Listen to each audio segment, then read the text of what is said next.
Eu quero apenas olhar os campos, eu quero apenas cantar meu canto, eu só não quero. O Tarsilo Rangel, que abordará o tema Alvorecer de uma Nova Era, Esperanças e Consolações. O Tarsilo Rangel Nascimento nasceu em Goiânia e reside atualmente em São Carlos, interior de São Paulo. É pai de 7 filhos. Na parte acadêmica, fez sua carreira na área de física, sendo uma referência nessa área em todo o mundo, participando de congressos, publicando artigos, pesquisas e expondo suas teses. É também orientador em teses de doutorado e pós-doutorado.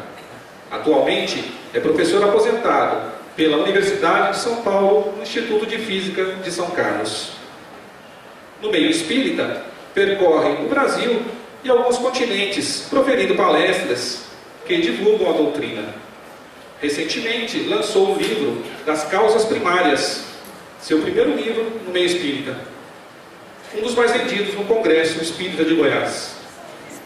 Convidamos, portanto, o orador espírita, o Tarsilo Rangel. Companheiros, que possamos abrir os nossos corações para que a paz de Jesus se instale dentro de nós. É com muita alegria que estou aqui junto com vocês nessa 48ª Semana Espírita e com um tema que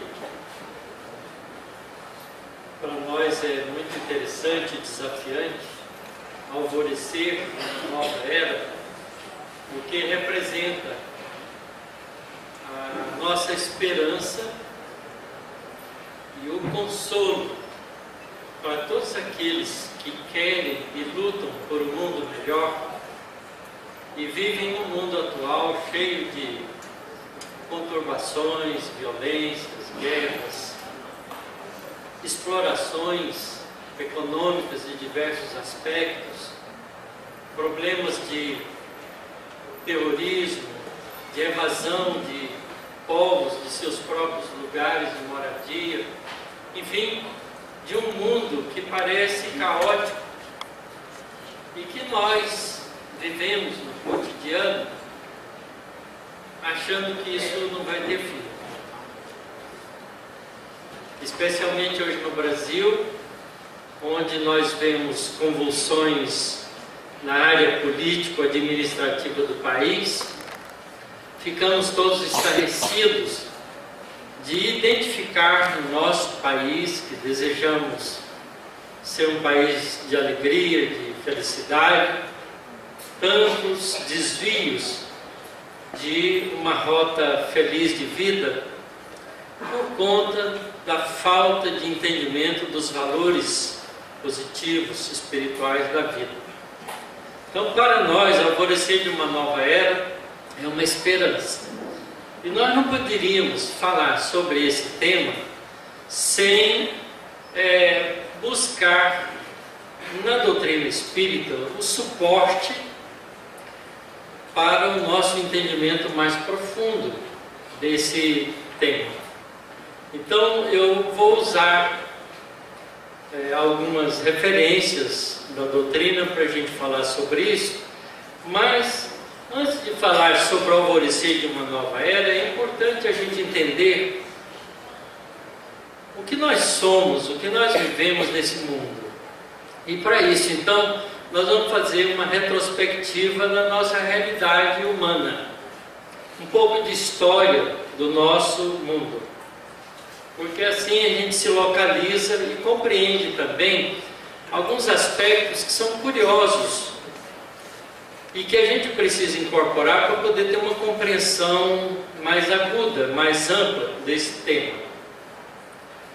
Uma das primeiras coisas é que nós não sabemos medir o tempo, a nossa escala de tempo é da vida terrena. E para nós, se a gente tiver que esperar 10 anos, parece uma eternidade. Então é preciso que a gente tenha uma noção clara do que representa nas orientações espirituais um ciclo ou um problema, né, de transição entre dois ciclos.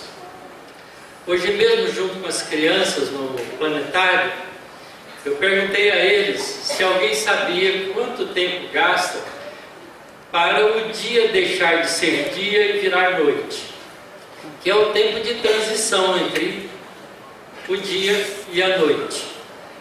E as crianças responderam 12 horas, 24 horas, e mais ou menos é isso que a gente pensa imediatamente.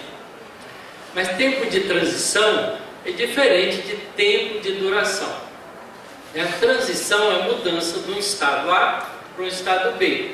Então não importa quanto tempo durou o estado A e quanto tempo vai durar o estado B. O tempo de transição é o tempo da mudança. E a gente, que é muito impaciente, quando a gente fala de transição, a gente quer logo, imediatamente, não é? Então eu convido vocês, como convidei as crianças, a fazer uma experiência para responder essa pergunta. Quanto tempo o dia gasta para deixar de ser dia e virar noite? Então vocês escolhem o dia que quiserem,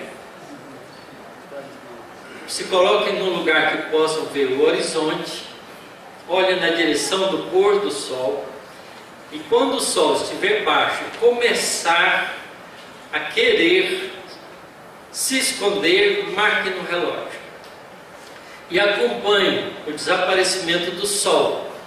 E depois olhem para o céu e observem quando vocês conseguem ver a primeira estrela e marque o tempo. Esse é o tempo de transição entre o dia e a noite. Vocês vão ficar impressionados, porque esse tempo não é tão curto quanto parece e nem tão longo quanto a gente não, né, fica inquieto para esperar. Alvorecer significa a mesma coisa, mas agora é diferente no sentido de que a gente vai ver quando que a noite deixa de ser noite para passar a ser dia. Então a gente tem que levantar de madrugada para fazer essa experiência, e a gente não gosta de sair da cama de manhã cedo. Mas ela pode ser feita do mesmo jeito. A gente levanta ainda escuro, né, perto do nascer do sol, e olha para o nascer do sol, na direção do nascer do sol, e observa quando é que o sol, quanto tempo gasta o sol para sair de trás da terra, né, e a gente vê o dia claro. Vamos observar que o tempo é o mesmo, porque o tempo de rotação da Terra define isso. E o tempo de rotação da Terra é uma rotação a cada 24 horas. Compare quantos por cento desse tempo representa do tempo dia-noite, que representa o ciclo completo. Então, quando a gente fala em alvorecer de uma nova era, a gente está pensando no final de uma era e o começo de outra. Portanto, tem um tempo de transição que a gente precisa entender para entender o que significa esse alvorecer. Então, antes disso, vamos ver como é que a Terra progrediu.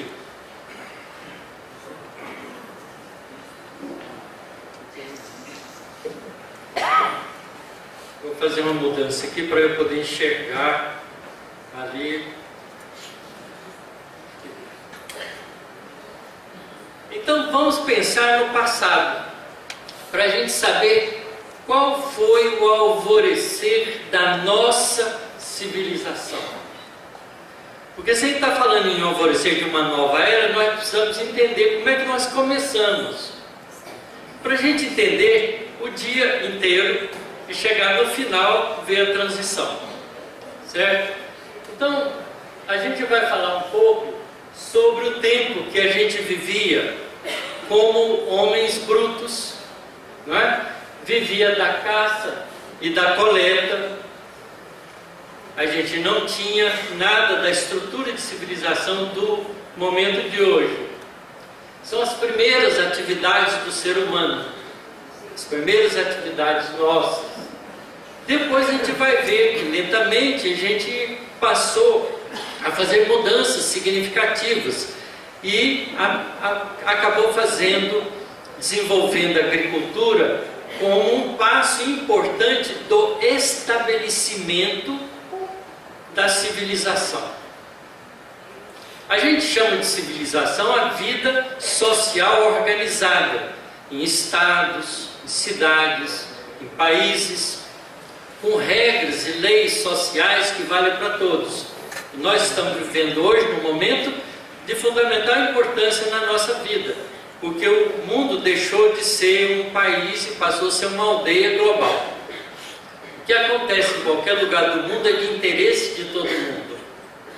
Não é? Vocês vejam a guerra da Síria, que está criando tanto drama, né, desalojando tantas pessoas de suas casas, criou um processo de migração perigoso para a Europa toda. E a gente está vendo sofrimentos e coisas terríveis por conta disso. Então, mas isso é civilização. Porque quando a gente vivia como nômades, andando por aí, a gente não tinha esses problemas. A terra era toda nossa. Não existia propriedade. Não é? O homem vivia onde queria. Então a gente vai ver isso aí da seguinte maneira.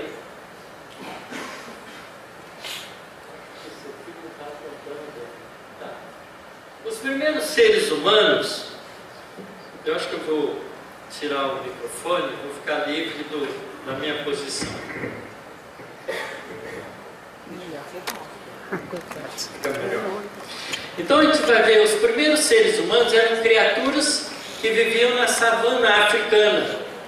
O formato dos dentes, o comprimento do trato digestivo mostram que seguia uma dieta mista, com sementes, frutas silvestres. Talvez também comessem carne, que cresceu em importância à medida que ferramentas melhores e uma compleição mais robusta os tornaram caçadores mais aptos. Antes de sermos caçadores, a gente era coletores. A gente colhia o alimento na natureza, nas plantas, nas frutas, né? Como fazem os chimpanzés, fazem os orangotangos, né? Como fazem os gorilas. A gente fazia isso, né? Era a nossa vida. Então pensem pelo menos 12 mil anos atrás. Tá? 12 mil anos não é muito, são 12 milênios. Ok? 12 mil anos, especialmente da nossa época, cerca de 10 mil anos antes de Cristo. Assim a Terra foi primeiro povoada por seres que praticavam a coleta e a caça. Atividades que surgiram pelo menos desde o desenvolvimento dos primeiros instrumentos de pedras há 2,5 milhões de anos atrás, com o aparecimento do Homo habilis. E o desenvolvimento do homem até atingir a era da agricultura foi muito lento mesmo. Quer dizer, depois do Homo habilis, que desapareceu depois de vários milênios, ele é substituído pelo Homo erectus. E o Homo erectus, que também durou um tempo longo, veio desde 1.900.000 anos atrás até cerca de 500 mil anos atrás.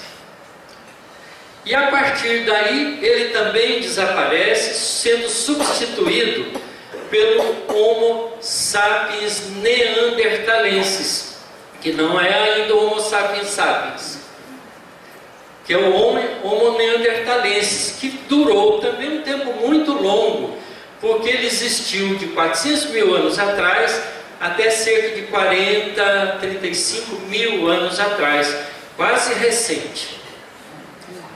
O Homo sapiens sapiens só apareceu a partir de 190 mil anos atrás. E dura até o nosso tempo, porque nós somos herdeiros diretos deles, apesar de termos na nossa estrutura genética genes do Homo sapiens neanderthalensis também. Porque como o Homo sapiens viveu a partir de 190 mil anos atrás até os nossos dias, e o Homo neanderthalensis de 400 mil até 35 mil anos atrás, eles foram contemporâneos durante muitos milênios, e certamente houve cruzamento entre eles. Por isso o nosso gene atual tem componente das duas espécies, ou das duas famílias de Homo, do neanderthalense e do sapiens.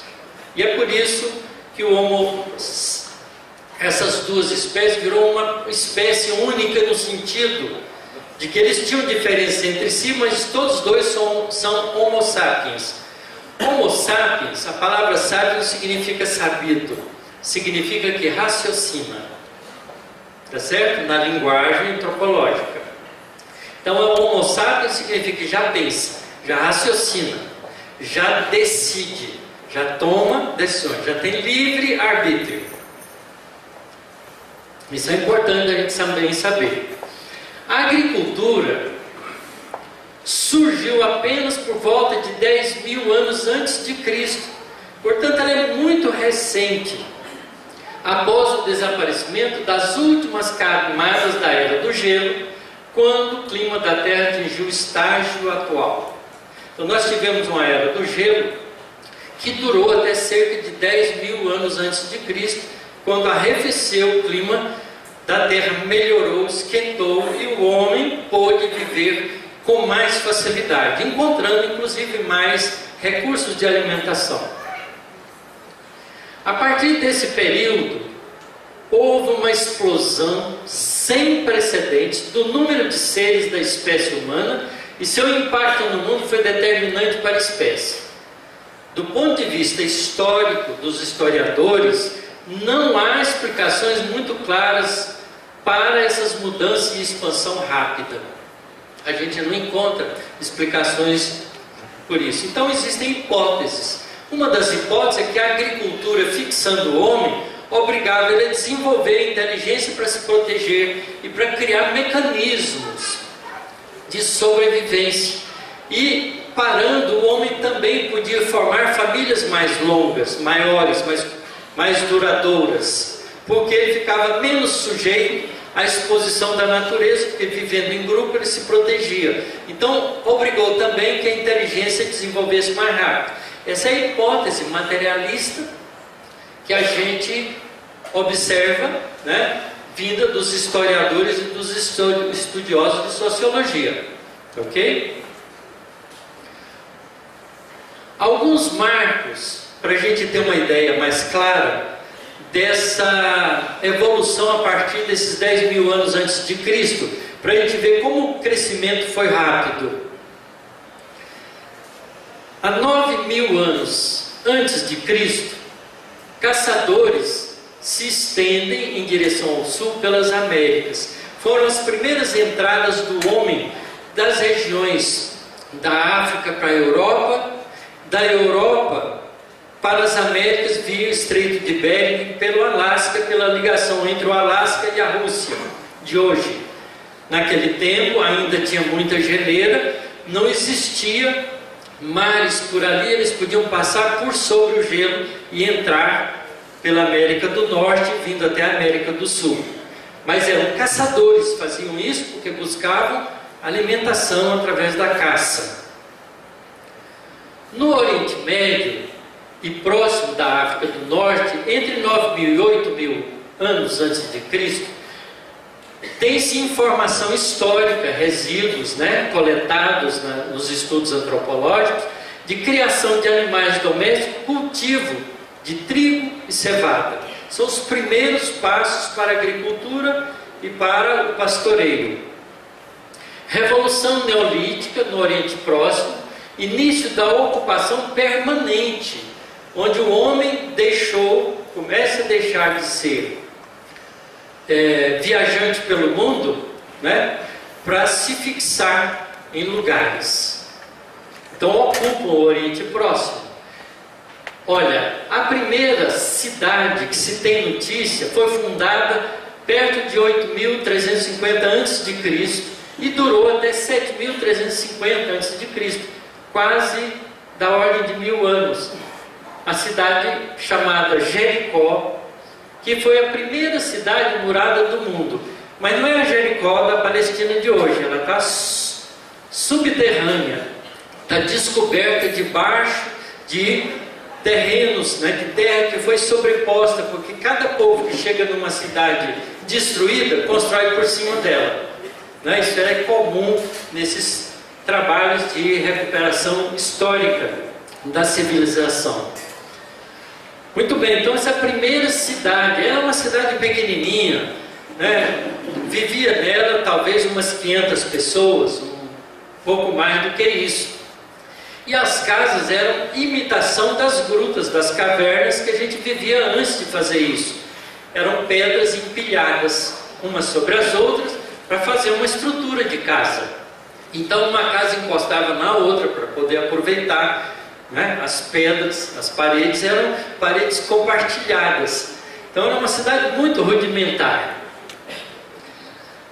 Há 7.000 anos antes de Cristo, a gente tem informação dos primeiros experimentos com minério de cobre na antiga Anatólia, que é a região da Turquia hoje.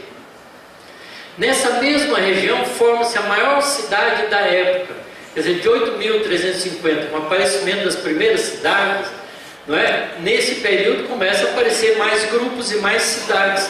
E há 7.000 anos atrás, a gente tem notícia de uma cidade, né, nessa mesma região, né, que começa a rigor 6.250 até 5.400 anos, que era uma cidade já maior, bem maior.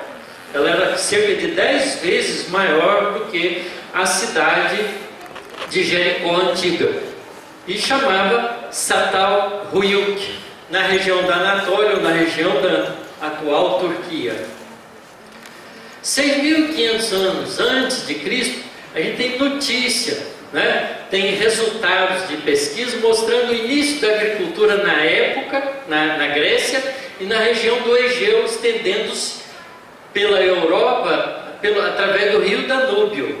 Então já há uma entrada muito grande de vários grupos na Europa, através da Grécia. A gente tem também notícia de 6.000 anos antes de Cristo, de cultivo de arroz na região da Tailândia. Quer dizer, também o homem entra na região da Ásia.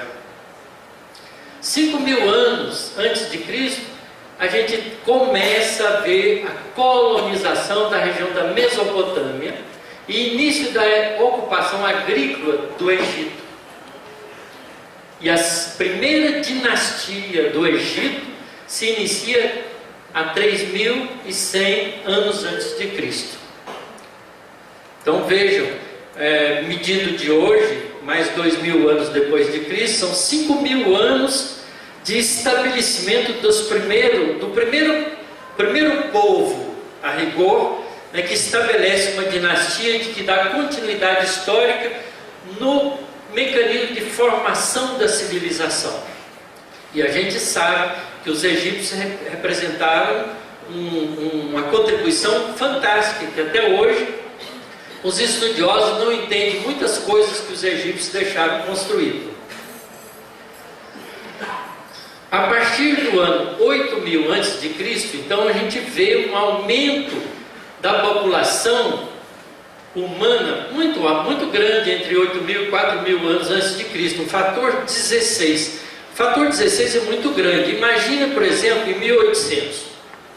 1800, a população da Terra era 1 bilhão de pessoas. Se ela aumentasse num fator de 16, nós teríamos 16 bilhões de pessoas hoje. É um número muito grande, um fator muito grande, tá certo? Mas a gente não chegou a tanto, a gente é 7 bilhões e 500 milhões de pessoas encarnadas na Terra hoje. Muita gente. Mas agora a gente está vivendo uma plena civilização, muito diferente dessa época. Olha, vamos ver quão rápido foi isso. No ano 8.000 a.C., havia ainda pequenos bandos de homens que caçavam e colhiam, né, como exemplo de vidas anteriores, com um estilo de vida pouco diferente dos seus predecessores de até 100.000 anos atrás. Quer dizer, de 100.000 anos atrás até 8.000 anos antes de Cristo, a gente progrediu muito pouco. E é muito tempo. 100.000 anos atrás, até 8.000 anos atrás, a gente quase que vivia do mesmo jeito. O progresso foi muito lento. Mas, nos 2.000 anos seguintes, vilageiros consideráveis surgiram em várias regiões. Nos 2.000 anos subsequentes já havia cidades. Mais 2.000 anos, as cidades viraram cidades-estados já grande, com estrutura social, e se tornaram impérios. 2000 anos depois, a gente desenvolve bases tecnológicas que foram estabelecidas para realizações que permitiu, nos mais recentes 2000 anos, a partir de Jesus, incluir um avanço fantástico, porque a gente chegou à invenção da imprensa, a utilização de energias elétricas, energia atômica e a primeira ida do homem à Lua. Então, de ciclos de 2000 anos a partir de 8000 anos antes de Cristo, a gente deu uma rápida evolução, pensando que de 100 mil anos atrás até 8000 anos antes de Cristo, a gente quase que viveu ainda como coletores e caçadores. É muito interessante, quando a Austrália foi ocupada pelos ingleses, as tribos que viviam lá viviam nessa época, eram caçadores e coletores ainda, não tinha quase nada de desenvolvimento tecnológico, viviam na fase neolítica, né, da pedra lascada e um pouco de pedra polida, que foi um passo adiante até usar minérios, usar os metais, o processo de fundição, porque a invenção dos metais é um passo adiante significativo. Então a gente tem uma história muito lenta.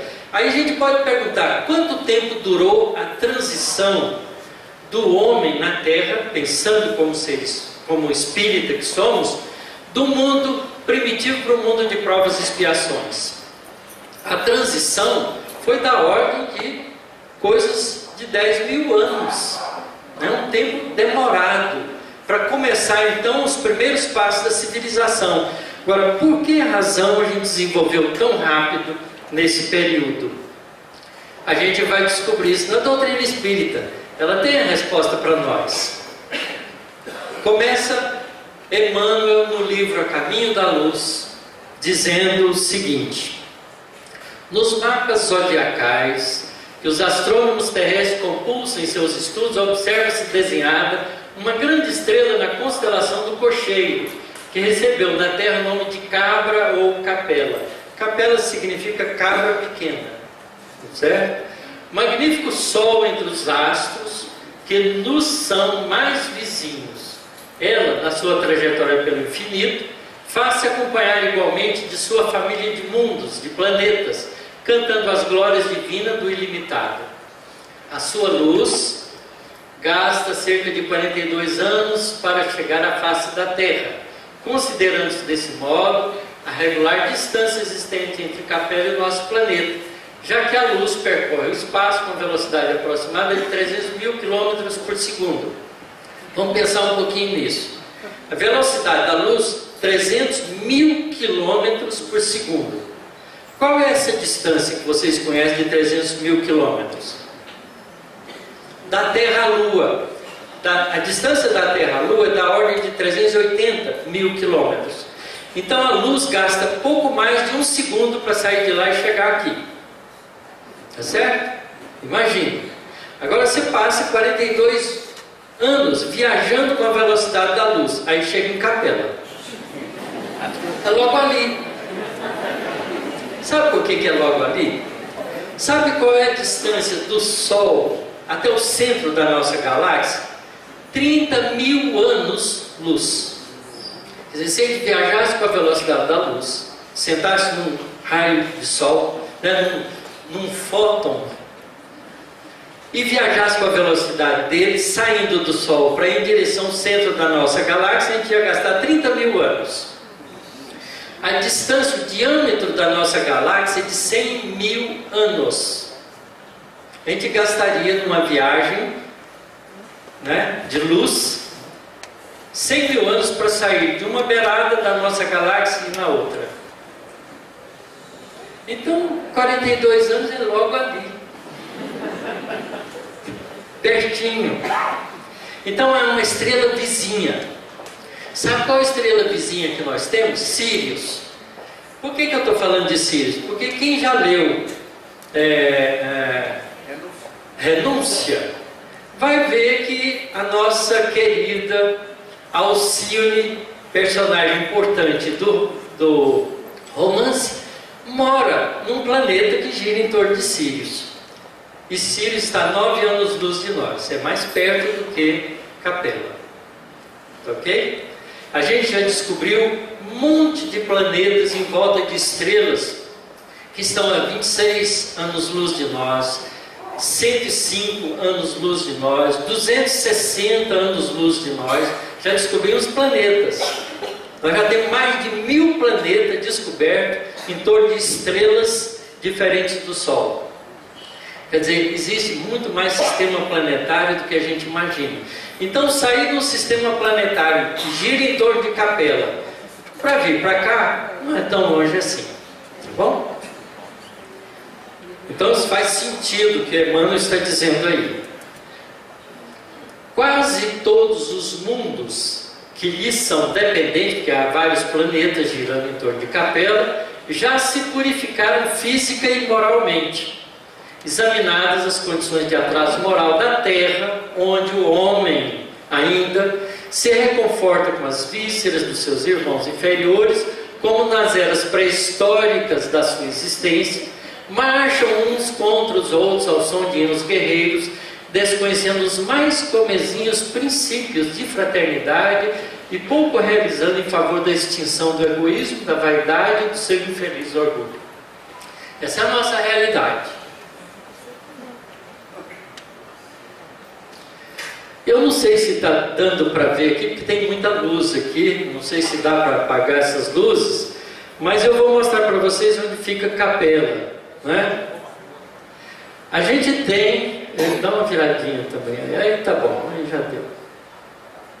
A Capella é essa estrela que está aqui. Aqui está a constelação do cocheiro, ou auriga, é a mesma coisa, auriga significa cocheiro, tá? Ela está aqui, Capella, a estrela mais brilhante, está aqui nesse ponto.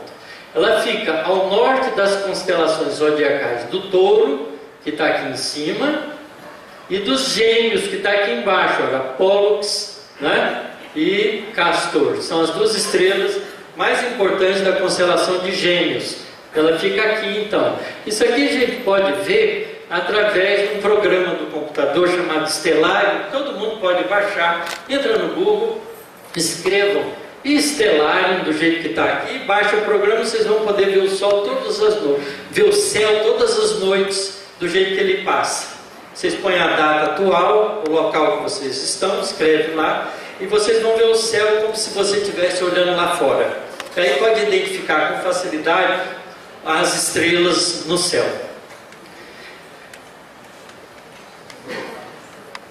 Então, Capella é a estrela mais brilhante. A estrela mais brilhante de uma constelação, a gente põe a primeira letra grega do alfabeto grego, alfa. Então, é a alfa do cocheiro, ou alfa auriga, tá certo? É uma das estrelas mais brilhantes do céu.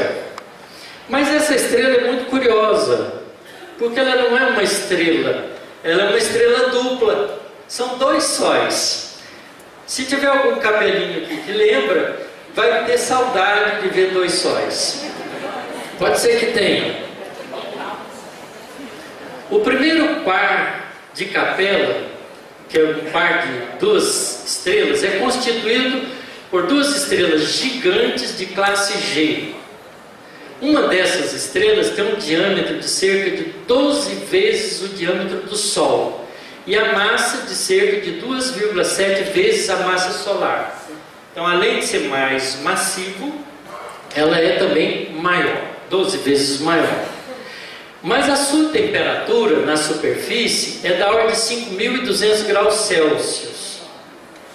Não é muito quente, é uma estrela relativamente fria, tá certo? O nosso Sol tem a temperatura de 6.000 graus na superfície. Vejam só, é um pouco mais fria do que o Sol. A cerca de 100 milhões de quilômetros dessa estrela está a outra estrela desse par. Trata-se de uma estrela com 9 vezes o diâmetro do Sol e a massa mais ou menos 2,6 massas solares. Pouquinha coisa menor em termos de massa, mas é 9 vezes maior do que o Sol, portanto menor do que a primeira estrela. A temperatura na sua superfície é 5.700 graus Kelvin, que é a mesma temperatura do nosso Sol. Agora, 100 milhões de quilômetros, que distância é essa? Qual é a distância da Terra ao Sol? 150 milhões de quilômetros. Portanto, ela fica mais ou menos, a segunda estrela, na posição de Vênus, em relação ao Sol. Ao invés de a gente olhar para Vênus e ver uma estrela, a gente viria um Sol. Imagina, né? Se a gente estiver na Terra e fosse uma estrela dupla desse tipo, a gente veria o Sol e um outro Sol no lugar de Vênus, um pouco menos brilhante. Seria lindo, né? A gente ter 2 pôr do Sol, 2 nascer do Sol, né? Deve ser muito elegante ver isso. Mas essa estrela é mais curiosa ainda. Veja, o período de translação dessas 2 estrelas é de 104 dias. Quer dizer, elas gastam 104 dias para girar uma em torno da outra. Menos do que o tempo que a gente gasta para girar em torno do Sol, que são 365 dias, mais um quarto, né? Essas 2 estrelas estão a caminho de se tornarem estrelas gigantes vermelhas. Esse negócio de estar a caminho significa que alguns bilhões de anos elas vão virar isso, tá certo? A caminho astronômico sempre leva muitos milhões de anos. Muito bem. Agora veja outra informação curiosa. Há cerca de 10.000 unidades astronômicas, que é a distância da Terra ao Sol, existe um outro par de estrelas que gira em torno de Capela. Portanto, ela não é uma estrela dupla, é uma estrela quádrupla. Só que essas 2 estrelas estão a 10.000 unidades astronômicas das outras 2 primeiras. Isso significa que está uma distância, né, 10.000 vezes mais distante do que a Terra está do Sol. Então fica bem uma estrelinha que a gente olha lá distante. Tá certo? Para a gente, por exemplo, ter uma ideia, o planeta Saturno está a 30 unidades astronômicas de nós, que é do nosso sistema planetário. Agora 10.000, muito mais vezes do que isso. Então está bem longe. Mas essas 2 estrelinhas, que são estrelas anãs, né? São 2 estrelas anã vermelha de fraca luminosidade. Tá ok? Então isso é o sistema de Capela, que é um sistema planetário que gira em torno disso. Quando Emmanuel escreveu isso no livro, a gente não tinha descoberto nenhum sistema planetário fora do nosso Sol. Essa informação não se tinha, porque esse livro foi escrito em 1939, ele foi publicado, não é? Então é bastante antigo do ponto de vista do avanço da ciência. Hoje nós temos um observatório girando em torno da Terra que chama Kepler. E ele está programado para observar e medir a luminosidade de 150.000 estrelas simultaneamente. Quando um planeta passa na frente de uma dessas estrelas, a luminosidade cai um pouquinho, 1/1000 da luminosidade total, da ordem disso. E ele tem um aparelho capaz de medir essa pequena variação de luminosidade. Então ele mede essa baixa de luminosidade, o tempo que durou. Depois o planeta sai da frente, vai dar a sua volta e vai passar de novo. Então ele mede outra vez, e mede a regularidade disso, descobriu um planeta. E mede o tempo de órbita. E mede também o tamanho da estrela, porque mede o tempo que dura para passar na frente da estrela. Há pouco tempo a gente viu Vênus fazer isso na frente do Sol. Fazendo isso, a gente já tem mais de 1000 planetas descobertos. Há uns 10 anos atrás, 15 anos atrás, saiu uma revista americana chamada Scientific American, onde astrônomos diversos fazem uma reportagem sobre estrelas duplas no céu. e disse que a quantidade de estrelas duplas era grande e que a probabilidade de uma estrela dupla ter sistema planetário era muito baixa. E aí vem o Emmanuel dizendo que Capella, que é uma estrela dupla, tem sistema planetário. Fala assim, como a doutrina é cheia de fantasia. Pois bem, o Kepler descobriu um sistema planetário, tá certo? Em torno de um sistema de estrela dupla, com um planeta numa posição parecida ou análoga em relação à estrela, como a posição da Terra. Pode ser que haja água líquida lá, porque tem a temperatura amena, e pode ser que tenha vida. Fantástico, não é? Então veja como os Espíritos falam do que sabem. É importante isso, mas falam do que sabem através de médiuns seguros, responsáveis. Isso é preciso também levar em conta. Muito bem, vamos em frente. Há muitos milênios, continua ele dizendo, um dos orbes da Capella, que guarda muitas afinidades com o globo terrestre, atingira a culminância de um dos seus extraordinários ciclos evolutivos.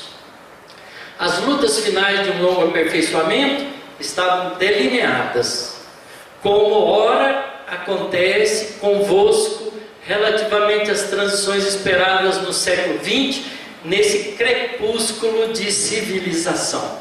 Isso é informação de Emmanuel, tá certo? Olha que coisa interessante. Nós estamos na posição atual, a mesma que os capelinos estavam um tempo atrás, há muitos milênios atrás. Vamos ver quantos. Alguns milhões de espíritos rebeldes lá existiam no caminho da evolução geral, dificultando a consolidação das penosas conquistas daquele povo cheio de piedade e virtudes. Mas uma ação de saneamento geral os alijaria daquela humanidade que fizera jus à concórdia perpétua para a edificação de seus elevados trabalhos.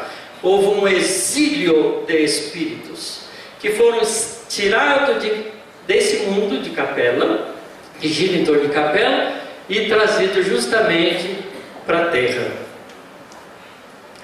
As grandes comunidades espirituais, diretoras do cosmos, deliberaram então localizar aquelas entidades que se tornaram pertinazes no crime aqui na Terra longínqua, onde aprenderiam a realizar na dor e nos trabalhos penosos do seu ambiente as grandes conquistas do coração e impulsionando simultaneamente o progresso de seus irmãos inferiores. Imaginem vocês, todos nós sermos exilados para um planeta que está igual à Terra há 12 mil anos atrás. Foi por isso que eu falei da civilização e do nascimento da civilização, porque a gente era o quê? Catadores e coletores de alimentos. Não tinha telefone celular, não tinha água encanada, não tinha luz, não tinha aquecimento dentro de casa, nem carro, nem nada dessas facilidades. Eles foram tirados do mundo como nós estamos hoje e levados para um mundo igual à Terra 10, 12 mil anos atrás. Dá para imaginar isso? Se a gente pegar esses presos que estão na cadeia controlando a criminalidade com telefone celular aqui fora e colocar num planeta que está igual à Terra 12 mil anos atrás, o que ele faria lá? Usando a sua inteligência, capaz de controlar grupos enormes com um telefoninho. Ele não vai ter o telefoninho, né?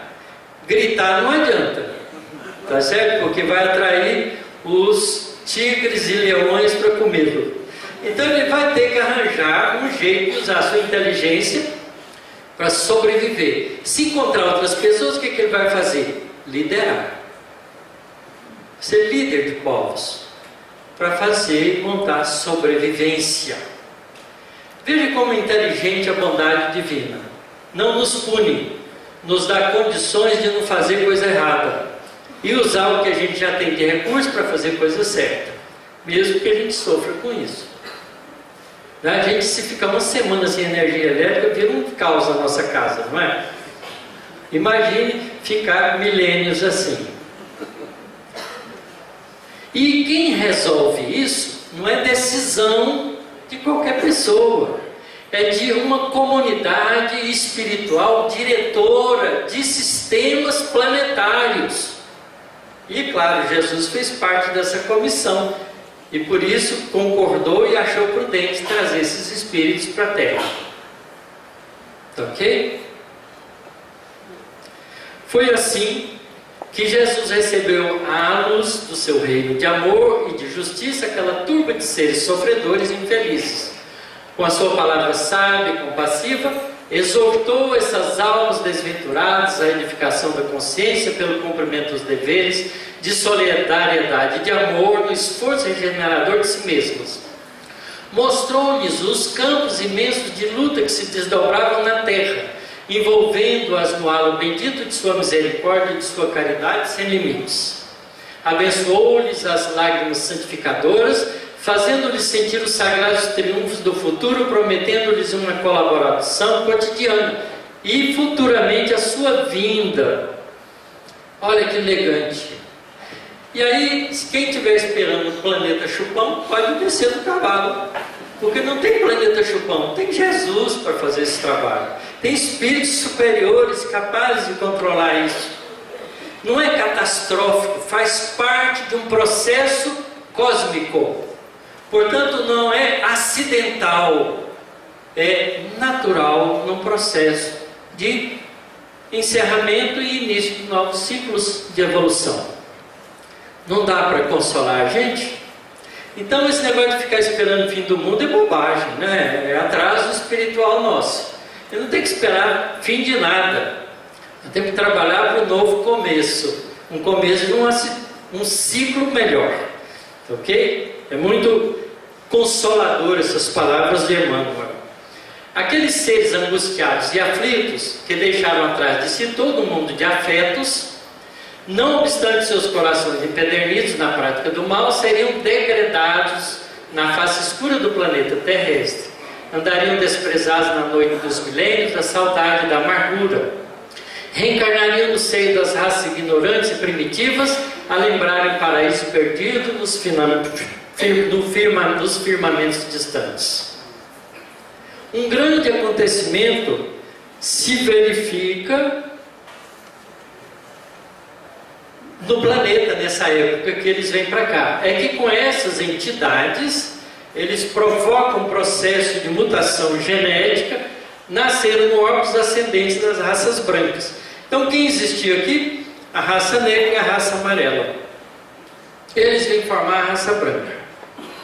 Em sua maioria estabelece-se na Ásia, de onde atravessaram o Istmo de Suez para a África, na região do Egito, encaminhando-se igualmente para a longínqua Atlântida, de que várias regiões da América guardam assinalados vestígios, os astecas, os maias e os incas. Suas incursões entre as tribos selvagens da Europa datam de mais ou menos 10 milênios antes da vinda do Cristo, portanto 12 mil anos atrás. Então agora a gente compreende por que a civilização se estabelece nesse alvorecer da civilização terrena, porque eles vieram com os recursos para fazer isso, porque eles já eram civilizados, mas eram teimosos no processo de evolução espiritual. Eram os Fernandinho Beiramar da vida, né, os políticos brasileiros, né, essas coisas que a gente vê, pessoas espertas, inteligentes, capazes de congregar um grupo de pessoas parecidas, inteligentes e liderá-las para o mal, para o erro, para as vantagens imediatistas. Então esses espíritos espertos, inteligentes, não podem continuar num mundo que quer ser bom, honesto, correto. Ok? Então veja como é importante o processo de migração de espíritos de planeta a planeta. Grande percentagem daqueles espíritos rebeldes, com muitas exceções, só puderam voltar ao país da luz e da verdade depois de muitos séculos de sofrimentos expiatórios. Outros, porém, infelizes e retrógrados, permanecem ainda na terra nos dias que correm, contrariando a regra geral em virtude do seu elevado passivo de débitos clamorosos. Deve ter cabelinho aqui. Vai que eu sou um deles. A gente pode, claro que tá, né? Porque a gente fica teimando no erro. Perde o bonde. Os 4 grandes povos formados pelos capelinos, aqueles seres decaídos e degradados, a maneira de suas vidas passadas no mundo distante da capela, com o transcurso dos anos, reuniram-se em 4 grandes grupos, que se fixaram depois nos povos mais antigos, obedecendo às afinidades sentimentais e linguísticas que os associavam na constelação do cocheiro. Unidos novamente na esteira do tempo, formaram desse modo os grupos dos Árias, a civilização do Egito, o povo de Israel e as castas da Índia. É muito interessante a gente saber isso, porque são os berços das civilizações.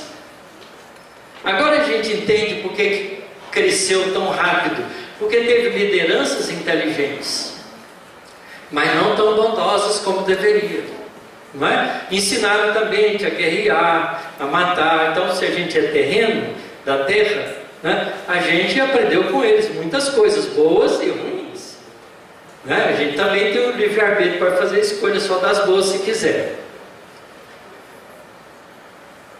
Dos Árias descende a maioria dos povos brancos da família indo-europeia, nessa descendência, incluindo os latinos, os celtas e os gregos, além dos germanos e dos eslavos. As 4 grandes massas de degredados formaram os inícios, os pródromos de todas as organizações das civilizações futuras, introduzindo os mais largos benefícios no seio da raça amarela, da raça negra, que já existiam. Os exilados de Capela é o elo que explica o alvorecer da civilização da Terra cerca de 10 mil anos antes de Cristo. E a gente entende agora por que a civilização, né, cresce mais rapidamente nesse período. Mas também os povos da Terra estavam maduros para receber esse auxílio direto. Então a gente pode dizer que a transição do mundo de primitivo para o mundo de provas e expiações foi pouco antes do advento dos capelinos, cerca de 12 mil anos atrás. Provavelmente começou há 20 mil anos atrás, até, né, a vinda dos capelinos, então, que dá um empurrão mais rápido no processo da civilização. Então, a transição é uma transição lenta e depende do estágio que a gente se encontra. De mundo primitivo para mundo de provas e expiações é lenta, mais lenta do que mundo de provas e expiações para mundo de regeneração. Com certeza.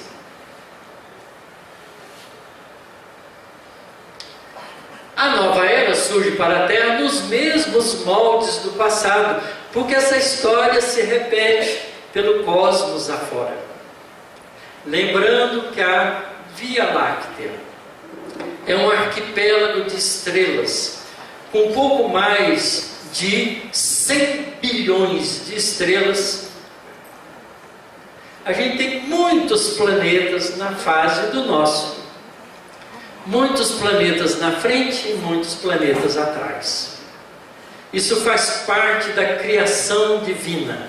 Isso é importante a gente saber. Sabe por quê? Porque a gente não respeita Deus. A gente acha que Deus é Deus só nosso. Não é Deus dos outros. Não é Deus por nossa conta. Ah, meu Deus, não aguento mais esse meu filho. Dá um jeito nele para mim. Como se Deus fosse nosso empregado. E tivesse, né, feito uma escolha complicada de pôr um filho difícil na nossa família. Não devia ter feito isso com a gente. Afinal de contas, a gente é tão bonzinho, merece tanta coisa boa, né? E a gente fica reclamando de Deus. Deus é uma grandiosidade tão fantástica que a gente não sabe imaginar ainda. Por isso esse tratamento, né, de que Deus resolve isso para mim, Deus resolve o problema, esse patrão complicado, eu rezo todo dia a Deus para dar um jeito nele para mim, né? A gente reza todo dia, a gente não faz nada, só fica com raiva dele, mas a gente pede a Deus para dar um jeito nele para a gente. Essa ideia é uma ideia pequena, né, de quem não tem entendimento espiritual, e a gente já tem toda a luz da doutrina espírita para ter entendimento espiritual. Segue Emmanuel dizendo, né, o século XX surgiu no horizonte do globo com a arena ampla de lutas renovadoras. As teorias sociais continuam seu caminho, tocando muitas vezes a curva tenebrosa do extremismo, Mas as revelações do além-túmulo descem às almas como orvalho material, preludiando a paz e a luz de uma nova era. São os Espíritos dizendo isso para nós. Numerosas transformações são aguardadas. O Espiritismo esclarece os corações, renovando a personalidade espiritual das criaturas para o futuro que se aproxima. E ele diz isso ainda, olha, anunciando períodos interessantes de início desse processo do alvorecer de uma nova era. As guerras russo-japonesa e a europeia de 1914 a 1918 foram inícios de uma luta maior. Lembra que o livro foi escrito, publicado em 1939, antes da Segunda Guerra, que não vem muito longe, dentro da qual o planeta alijará todos os espíritos rebeldes e galvanizados do crime que não souberam aproveitar a dádiva de numerosos milênios no patrimônio sagrado do tempo. Portanto, nós estamos em pleno processo de seleção espiritual para alijar da Terra os mesmos espíritos equivalentes de Capela para um sistema planetário diferente do solar, onde lá deve ter um planeta semelhante à Terra no estágio de 12.000 anos atrás, para abrigar espíritos que serão alijados da Terra. Agora a pergunta é: seremos nós também?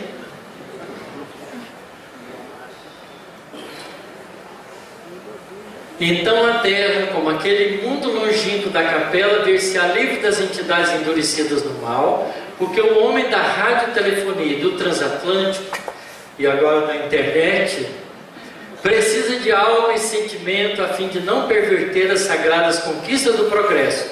Ficarão no mundo os que puderem compreender a lição do amor e da fraternidade sob a égide de Jesus, cuja misericórdia é o verbo de vida e luz desde o princípio. A condição está aqui. Convenhamos em que o esforço do Espiritismo é quase superior às suas próprias forças, mas o mundo não está à disposição dos ditadores terrestres. Isso aqui eu acho fantástico. Jesus é o seu único diretor no plano das realidades imortais, e agora que o mundo se entrega a todas as expectativas angustiosas, os espaços mais próximos da Terra se movimentam a favor do restabelecimento da verdade e da paz, a caminho de uma nova era. Aí a gente está esperando Jesus de novo, né? Tem muitas religiões que falam: Jesus vai voltar, Jesus vem aí, né? Veja só como é a volta de Jesus. Espíritos abnegados e esclarecidos falam-nos de uma nova reunião da comunidade das potências angelicais que administram o sistema solar, da qual Jesus, um dos membros divinos, reunir-se-á de novo a sociedade celeste pela terceira vez na atmosfera terrestre, desde que o Cristo recebeu a sagrada missão de abraçar e redimir nossa humanidade, decidindo novamente sobre os destinos do nosso mundo. Veja que coisa interessante. Essa comunidade celeste, que é responsável pela administração do sistema solar, já se reuniu nas proximidades da Terra duas vezes e está reunido a terceira vez. A primeira vez na sua formação, a segunda vez na vinda de Jesus, e a terceira vez agora na mudança, né? No alvorecer da nova era. Nas grandes transições do século que passa, que já passou o século XX, aguardemos o seu amor e a sua misericórdia. Então, transição planetária e alvorecer de uma nova era é um fato que faz parte dos ciclos de evolução dos mundos. Não é nada espetacular. É para nós que a gente está vendo isso com consciência a primeira vez. Mas é algo que ocorre no cosmos cotidianamente. Porque quantos planetas existem só no nosso sistema galáctico? E sabe quantas galáxias existem no universo, contadas já pelo homem? Mais de 200 bilhões de galáxias. com cada uma delas na ordem de 100, 200 bilhões de estrelas, com seus sistemas planetários diversos. Dá para imaginar a grandeza disso? Cabe na nossa cabeça? E Deus é Deus de tudo isso. É o Criador, a inteligência suprema do universo. É esse Deus que a gente precisa aprender a amar. Não é o Deus que parece um empregado nosso, que a gente fica discutindo com ele, parece que ele esqueceu, está me deixando sofrimento. O que é isso? Ou você aí de cima, é assim que a gente trata Deus, com o maior dos desrespeito e da intimidade que a gente não tem com Ele, mas que Ele tem com a gente sempre, porque nós somos filhos dele. E Ele nos ama todos igualmente, sem privilégios. Portanto, não vai fazer favor nenhum para nós. Não é assim que funciona. Faz por onde merecer que terá. É só isso. Tem uma lei de causa e efeito, uma lei de justiça, uma lei de mérito. Jesus disse isso para nós: a cada um é dado segundo as suas obras. Portanto, nós somos os responsáveis por tudo que se passa conosco, porque nós é que criamos isso com as nossas obras. O que é a obra do homem? O que ele pensa, o que ele sente e o que ele faz. Quando você estiver em sofrimento e achar que é injusto, pense no que você pensa, pense no que você sente e pense no que você faz, porque você vai encontrar a causa em você mesmo. Essa é a dureza da doutrina espírita, porque ela não é doutrina de moleza, é uma doutrina de verdade, de realidade, de responsabilidade. Por isso ela não é uma religião, né? Porque ela não fica atendendo negociatas religiosas. Ou a gente aprende e muda, ou a gente sofre por conta própria. Não é sério isso? Os espíritos que trabalham para o estabelecimento de uma nova era nos falam da encarnação entre nós, de espíritos vindos de outras civilizações de luz, para nos auxiliar no estabelecimento de novas regras sociais, educacionais, políticas e econômicas em favor do homem futuro, que o nosso querido Divaldo Pereira Franco chama de homo virtualis. Ele tem que ser virtuoso, né? Homo virtualis é um título legal, eu gosto desse título. Pedi para ele permissão para mostrar isso para vocês, que é a opinião dele, tá certo? Na pergunta última do Livro dos Espíritos, a gente encontra o seguinte questionamento de Kardec: o reino do bem poderá um dia realizar-se na Terra? O Livro dos Espíritos foi escrito há quantos anos atrás? 159 anos já, né? Já passou o mês de abril. 159 anos. Olha o que o Espírito de Santo Agostinho diz para nós.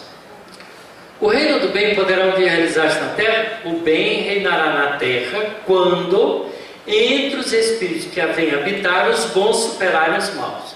Então eles farão reinar o amor e a justiça, que são a fonte do bem e da felicidade. É pelo progresso moral e pela prática das leis de Deus que o homem atrairá para a Terra os bons espíritos e afastará os maus, mas os maus só deixarão quando o homem tenha banido daqui o orgulho e o egoísmo. Então, quanto tempo vai durar essa transição? Depende do nosso esforço. A transformação, continua o Espírito de São Luís, a transformação da humanidade foi predita, e chegais a esse momento em que todos os homens progressistas estão se apressando. Ela se realizará pela encarnação de espíritos melhores que constituirão sobre a Terra uma nova geração.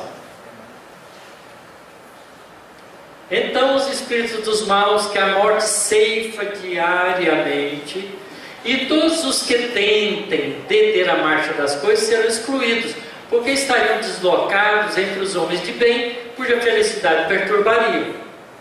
Irão para mundos novos, menos adiantados, cumprir missões penosas, nas quais poderão trabalhar pelo seu próprio adiantamento, ao mesmo tempo que trabalharão para o adiantamento de seus irmãos, ainda mais atrasados. Não foi isso que os capelinos fizeram aqui? Quanto tempo depois Emmanuel escreve o livro? 1939, 1857, faça uma conta, né? Mais de um século depois. É muito importante a gente ver que a doutrina espírita é coerente. Os espíritos ensinam o que sabem com responsabilidade.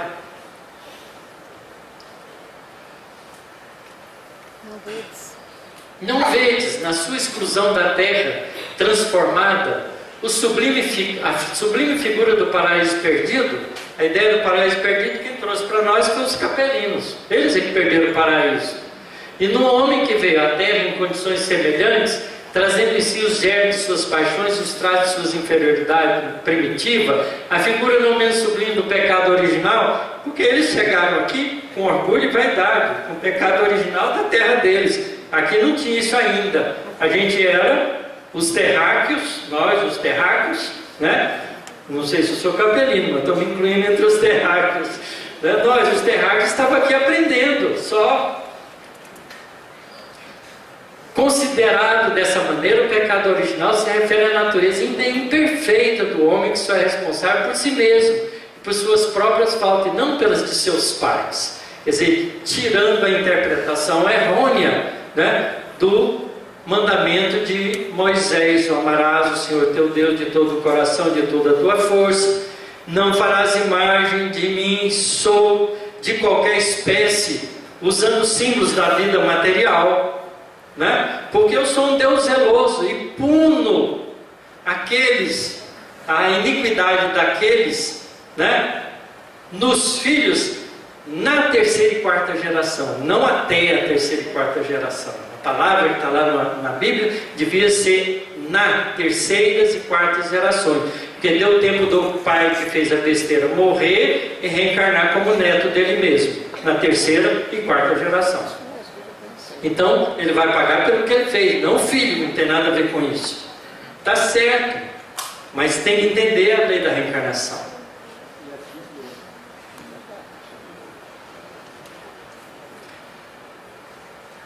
Olha, a gente tem 2 livros, né, ditados pelo espírito Manuel Flamengo de Miranda, através da mediunidade de Vel Pereira Franco, que fala sobre esse mecanismo de transição e vinda de espíritos de outras regiões, espíritos de luz, para nos ajudar nessa transição. São os livros Transição Planetária e Amanhecer de uma Nova Era. Comprem e leiam esses 2 livros, para a gente começar a entender isso. E o Manuel Filomeno relata nesses livros que espíritos vindo da estrela Alcione, da constelação das Pleiades, que está a 415 anos-luz distante de nós, e é uma estrela jovem de 200 milhões de aninhos, porque o Sol tem 5 bilhões de anos, e por essa razão ainda não teria sistema planetário consolidado. As estrelas das Pleiades são estrelas jovens de 200 milhões de anos só. Os sistemas planetários que tiverem lá estão em formação. Portanto, esses espíritos que vêm de lá não são espíritos que estão vivendo em planetas materiais. São espíritos livres, que vão aonde querem, porque já conquistaram valores espirituais de liberdade. São cidadãos cósmicos. Usaram e usam a Alcione como um pouso espiritual estelar. Então eles vêm para cá, acostumam com a gente, passa alguns anos, vários anos entre nós, se adaptando à realidade do nosso planeta, que é obscuro ainda do ponto de vista espiritual, para poder ter um processo encarnatório entre nós sem muito sofrimento. E sendo espíritos sem compromisso com erros na Terra, trabalharão como líderes no movimento de transformação do nosso planeta. Porque vocês acham que o mundo de regeneração pode ser construído com a economia mundial? Com com essas Nações Unidas, que é só ambiente de guerra? Com o comércio internacional, um quer levar vantagem sobre o outro? Com os processos de educação, onde não há educação, só há instrução e de má qualidade? Não é? Então tem que mudar muita coisa. Nós somos capazes de fazer essa mudança? Não somos. Porque a gente assume o posto de direção de uma escola e impomos com a nossa bota a nossa autoridade vaidosa. Não fazemos pelos alunos, fazemos pelo aparecimento de nós mesmos. Os nossos políticos governam para o povo? Não, governam para eles mesmos. Então tem que ser diferente. Como é que a gente vai construir um mundo novo com esse modus operandi horroroso que a gente ainda mantém na Terra? Quem tem que mudar isso? Quem tem competência para mudar? Somos nós? Não somos. Porque a gente faz briga até nas federações espíritas. Vocês já viram disputa de presidência em casa espírita? Às vezes dá até briga. As pessoas ficam com raiva das outras, não voltam daquele centro mais. Não vou com a cara daquele fulano. Não é? Como é que a gente vai construir um mundo novo? Se a gente não sabe construir uma casa, uma família nova.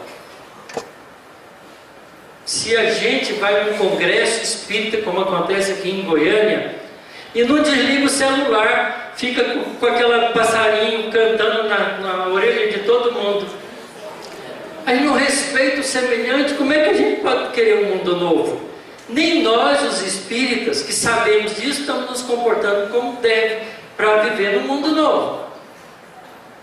É tempo de mudança.